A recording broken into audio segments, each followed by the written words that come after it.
ফিলিস্তিনের গাজায় সংগঠিত শতাব্দীর বর্বরোচিত গণহত্যার প্রতিবাদে মার্চ ফর গাজা শিরোনামে এক বিশাল বিক্ষোভ সমাবেশ ও গণজমায়েতের আয়োজন করা হয়েছে। ফিলিস্তিনিদের উপর ইসরায়েলে বর্বর নির্যাতন, গণহত্যা কোনো ধর্মীয় দেয়ালে সীমাবদ্ধ নেই, বরং এটির বিরুদ্ধে প্রতিবাদ পৃথিবীর সকল ধর্ম বর্ণের মানুষের মানবিক দায়িত্ব হয়ে দাঁড়িয়েছে।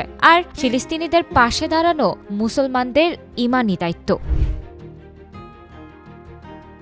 ধর্মের বাঁধ ভেঙে বাংলাদেশের সব মানুষই ইতোমধ্যে এটি নিয়ে সরব হয়েছে। তারই ধারাবাহিকতায় ইসরায়েলের গণহত্যার প্রতিবাদে মার্চ ফর গাজা কর্মসূচি দিয়েছে প্যালেস্টাইন সলিডারিটি মুভমেন্ট বাংলাদেশ নামের একটি প্ল্যাটফর্ম। যে কর্মসূচিতে বিপুল লোক সমাগমের আভাস মিলছে, কারণ ওই কর্মসূচিতে উপস্থিত থাকার কথা জানিয়েছেন জনপ্রিয় ইসলামিক বক্তা থেকে শুরু করে জনপ্রিয় খেলোয়াড় সহ রাজনৈতিক নেতারা।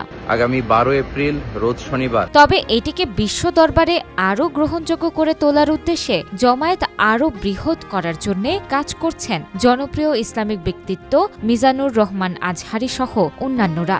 শাহবাগ থেকে শুরু হয়ে মানিক মিয়া এভিনিউতে যেয়ে এই মার্চটি শেষ হবে। শুক্রবার আজহারি নিজের ভেরিফাইড ফেসবুক পেজে জুমার খতিবদের অনুরোধ করে লিখেন, সম্মানিত খতিব সাহেবদের নিকট অনুরোধ, আজকের জুমার খুতবায় মার্চ ফর গাজায় অংশগ্রহণ করতে মুসল্লিদের উদ্বুদ্ধ করুন। ইনশাআল্লাহ তাআলা আমি নিজে সশরীরে এই বিক্ষোভ সমাবেশে উপস্থিত থাকব এবং আপনারাও দলে দলে যোগদান করুন।